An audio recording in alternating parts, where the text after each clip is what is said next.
Assalamu alaikum students, my name is Adnan Ahmed. I am here to teach you ninth class physics.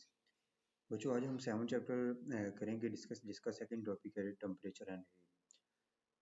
Topic को start करने से पहले मैं आपको कुछ इंपॉर्टेंट चीज़ें बता देता हूँ कि जो आज हम टॉपिक करेंगे ये हमारे एक्सरसाइज का जो शॉर्ट आंसर क्वेश्चन है उसका 7.5 का जी क्वेश्चन का आंसर है और एक ही आगे एक और क्वेश्चन आएगा जिसका जो 7.6 का आंसर होगा।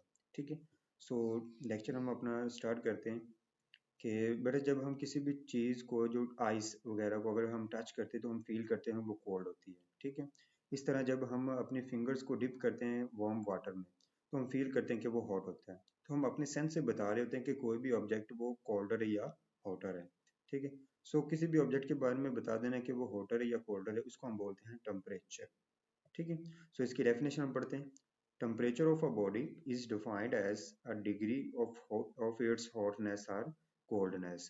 टेम्परेचर बेटा किसी भी ऑब्जेक्ट की बेसिकली बॉडी की वो एक डिग्री है जिसमें उसकी हॉटनेस और कोल्डनेस को बताया जाता है। ठीक है, ये इसकी डेफिनेशन है।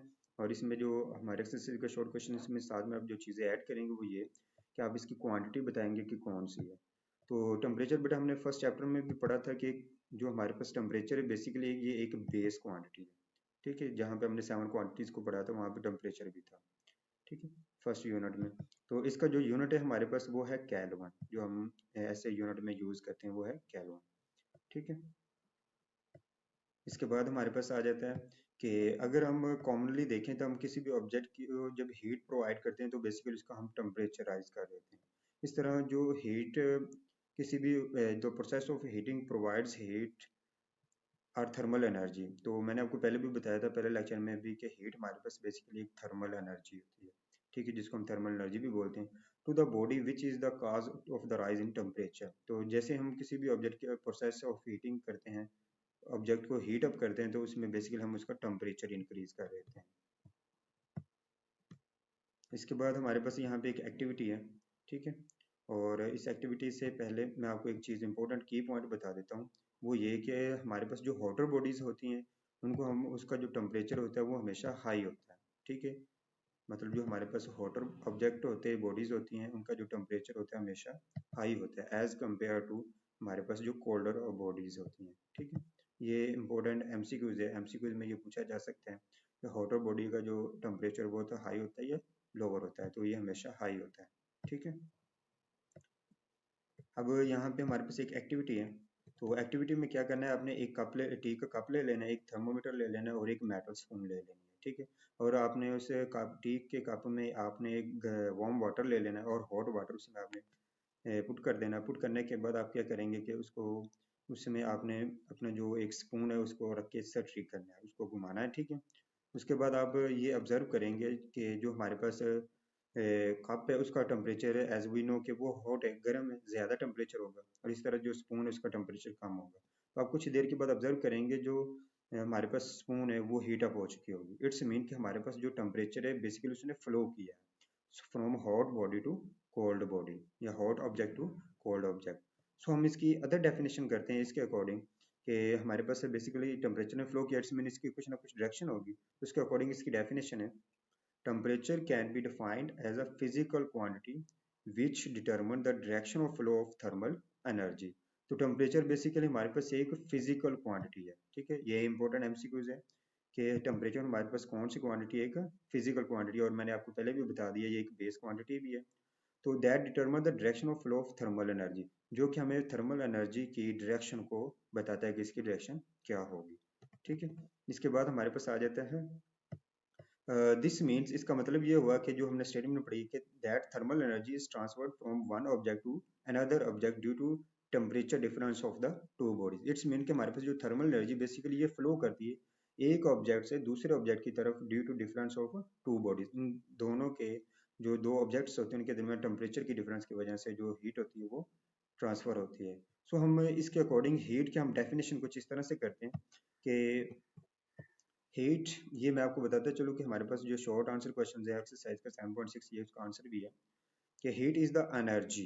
ठीक है, हीट क्या है, हमारे पास एक एनर्जी है। यहाँ पे ये इंपॉर्टेंट की पॉइंट है कि हीट हमारे पास क्या है, एक एनर्जी है which is transferred from one object to another due to difference of temperature between the two bodies. तो हीट हमारे पास एक एनर्जी है कि जो कि ट्रांसफर होती है एक ऑब्जेक्ट से दूसरे की तरफ, जिसकी वजह से टेम्परेचर के डिफरेंस की वजह से दो बॉडीज के दरमियान, दो ऑब्जेक्ट्स के दरमियान जो टेम्परेचर का डिफरेंस है उसकी वजह से जो हीट हमारे पास फ्लो होती है उसको हम बोलते हैं हीट। ठीक है, नेक्स्ट हमारे पास आ जाता है टेम्परेचर एंड इंटरनल एनर्जी। ठीक है, टेम्परेचर, टेम्परेचर हम पहले पढ़ चुके हैं, अब इंटरनल एनर्जी हम इसमें देखेंगे कि we know that matter is composed of molecules which are always in motion. ये हम पहले भी पढ़ चुके हैं कि हमारे पास जितने भी मैटर्स हैं ये बेसिकली एनर्जी, इसमें जो मॉलिक्यूल्स होते हैं वो हमेशा मोशन में होते हैं। अब यहाँ पे कुछ इंपॉर्टेंट पॉइंट्स आ रहे हैं एमसीक्यू टाइप के लिए, शॉर्ट क्वेश्चन भी इनका बन सकता है कि molecules of a solid are vibrating about their fixed position, कि जो हमारे पास सॉलिड के मॉलिक्यूल्स होते हैं वो हमेशा वाइब्रेट करते हैं एक फिक्स्ड पोजीशन के अराउंड। ठीक है, इस तरह जो हमारे पास मॉलिक्यूल्स होते हैं लिक्विड के, ठीक है, वो हमेशा स्लाइड करते हैं वन ओवर अनदर। ठीक है, एक दूसरे के ऊपर ये स्लाइड करते हैं। ये इंपॉर्टेंट पॉइंट्स है कि जो हमारे पास सॉलिड है उनके मॉलिक्यूल्स कैसे मूव करते हैं और जो गैसेज हैं लिक्विड है उनके मॉलिक्यूल्स कैसे मूव करते हैं। तो आगे आते हैं हमारे पास and those of the gases are randomly motion. तो हमारे पास जो गैसेज के मॉलिक्यूल्स होते हैं उनकी जो मोशन होती है वो रैंडमली होती है। ठीक है, ये इनकी मोशंस के बारे में बताया गया। उसके बाद हमारे पास the molecules of a possesses kinetic energy and account of their motion. तो मैं हमने ये पहले चैप्टर में भी पढ़ा है कि जो हमारे पास काइनेटिक एनर्जी होती है बेसिकली ड्यू टू मोशन होती है। सो मॉलिक्यूल्स की मोशन की वजह से जो एनर्जी होती है उसको हम बोलते हैं काइनेटिक एनर्जी। ठीक है, यहाँ पे जो हमारे पास काइनेटिक एनर्जी होती है ये किसकी वजह से होती है, मोशन की वजह से होती है। इस तरह हमारे पास पोटेंशियल एनर्जी है।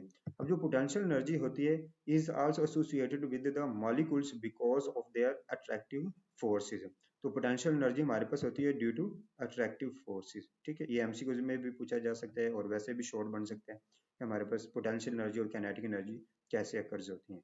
तो ड्यू टू मोशन हमारे पास काइनेटिक एनर्जी होती है और ड्यू टू अट्रैक्टिव फोर्सेस हमारे पास पोटेंशियल एनर्जी होती है। अब इसके बाद हमारे पास आ जाती है definition, the sum of kinetic energy and potential energies of the molecules of an object is called its internal energy. अभी अभी हमने जो काइनेटिक एनर्जी पढ़ा है और जो पोटेंशियल एनर्जी पढ़ा है, ठीक है, इसका अगर हम सम लेंगे तो हमारे पास जो एनर्जी आएगी उसको हम बोलेंगे इंटरनल एनर्जी। ठीक है, यहाँ पे दो पॉइंट्स हैं, एक काइनेटिक एनर्जी और दूसरा क्या हमारे पास है पोटेंशियल एनर्जी। इन दोनों को अगर हम लेंगे सम, इनके मॉलिक्यूल्स की मोशन का सम लेंगे तो हमारे पास जो हमारे पास क्वांटिटी गेन होगी उसको हम बोलेंगे इंटरनल एनर्जी। ठीक है, तो काइनेटिक एनर्जी मैंने आपको बता दिया कि मॉलिक्यूल्स की मोशन और potential energy attractive of forces molecules की, तो इसको हम बोलते हैं काइनेटिक एनर्जी, पोटेंशियल एनर्जी। तो ये हमारे पास है इंटरनल एनर्जी की डेफिनेशन। उसके बाद हमारे पास आ जाता है internal energy. When we heat a substance, जब हम किसी भी सब्सटेंस को हीट अप करते हैं, its molecular motion becomes more vigorous which means in an increase in its internal energy. Its का मतलब ये है कि जब हम मॉलिक्यूल्स को मोशन को इंक्रीज करते हैं तो उसमें जो वाइगरस का मतलब होता है फास्ट हो जाना, which means in increase in its internal energy, तो उसकी इंटरनल एनर्जी बेसिकली इंक्रीज हो जाती है। As the result temperature of the substance rise, और रिजल्ट में क्या होता है कि हमारे पास जो सब्सटेंस का जो टेम्परेचर होता है वो इंक्रीज हो जाता है। The heat energy transferred to a body increase the internal energy of its molecules due to which its temperature rise. तो बेसिकली हीट क्या करती है कि किसी भी बॉडी में जब हम उसको ट्रांसफर करते हैं तो उस ऑब्जेक्ट की, उस बॉडी की वो इंटरनल एनर्जी को इंक्रीज कर देता है। ठीक है, यहाँ पे इम्पोर्टेंट पॉइंट ये कि जब हम हीट को ट्रांसफर करते हैं तो जो हीट होती है ये इंक्रीज कर देती है इंटरनल एनर्जी को। अब किसकी इंटरनल एनर्जी को इंक्रीज करती है, मॉलिक्यूल्स की इंटरनल एनर्जी को। ठीक है, किसकी वजह से, टेम्परेचर के बढ़ने की वजह, और इसकी वजह से क्या होता है कि हमारे पास उस मॉलिक्यूल्स की या उस बॉडी का टेम्परेचर इंक्रीज हो जाता है। ठीक है, आगे हमारे पास एक जो पैराग्राफ आ रहा है यहाँ पे एक इंपॉर्टेंट शॉर्ट क्वेश्चन बन रहा है। ठीक है, अब वो शॉर्ट क्वेश्चन क्या है, विच इज ट्रू टू से आ सब्सटेंस कंटेन हीट। क्या हम ये कह सकते हैं कि हमारे पास एक सब्सटेंस है वो हीट कंटेन करता है, नो, तो हम ये नहीं कह सकते। तो remember that it is not true, इसका आंसर यहाँ से शुरू हो रहा है, it is not true. It is not true to say that a substance contain heat. ये नहीं हम कह सकते हैं, ये गलत है कहना कि हमारे पास कोई भी सब्सटेंस हो वो हीट कंटेन रखता है। ठीक है, the substance contains internal energy, substance क्या रखता है, इंटरनल एनर्जी रखता है, हम हीट नहीं कहेंगे क्योंकि हमने पढ़ा है कि हीट बेसिकली मॉलिक्यूल्स में होती है और जब हीट ट्रांसफर होती है उस वक्त हम कहते हैं कि हीट है, जबकि एक ही ऑब्जेक्ट में होगी तो उसको हम कहेंगे कि इसकी ये इंटरनल एनर्जी है। ठीक है। The word heat is used only when referring to energy actually in transit from hot to cold body. हम हीट की टर्म उस वक्त यूज करेंगे जब हम किसी भी ऑब्जेक्ट की हॉट बॉडी से उसको कोल्ड बॉडी की तरफ अगर हीट ट्रांसफर होती है, एनर्जी को ट्रांसफर करते हैं, उस वक्त हम उसको हीट बोलेंगे। अदरवाइज हम उसको बोलेंगे कि ये इसकी इंटरनल एनर्जी है। यहाँ पे इंटरनल एनर्जी का हम एक डेफिनेशन भी पढ़ लेते हैं। अभी अभी हमने पढ़ा कि हमारे पास ये इसकी फिगर जो 7.5 गिवन है। अब अभी अभी हमने पढ़ा कि जब हम किसी भी ऑब्जेक्ट के बॉडी का टेम्परेचर हीट को देते हैं तो उसका टेम्परेचर इंक्रीज होता है। टेम्परेचर इंक्रीज इट्स मीन उसकी इंटरनल एनर्जी इंक्रीज हो रही होती है। तो हमारे पास जो होते हैं ये बलून, एयर बलून्स होते हैं जो एयर्स में होते हैं। तो बेसिकली इसमें हो क्या प्रोसेस क्या हो रहा होता है जिसकी वजह से ऊपर जा रहे होते हैं। The internal energy of air inside a hot air balloon increase as the temperature increase। जैसे हम उस बैलून के अंदर उसका टेम्परेचर को इंक्रीज करते हैं तो बेसिकली हम उसकी जो इंटरनल एनर्जी है उसको इंक्रीज कर देते हैं। अब जैसे उसकी इंटरनल एनर्जी इंक्रीज होती है तो जो बैलून होते हैं वो हवा में उड़ना शुरू हो जाते हैं। तो ये आप घर में छोटा सा एक्सपेरिमेंट भी कर सकते हैं, कोई भी छोटा सा बैलून ले लें उसके अकॉर्डिंग।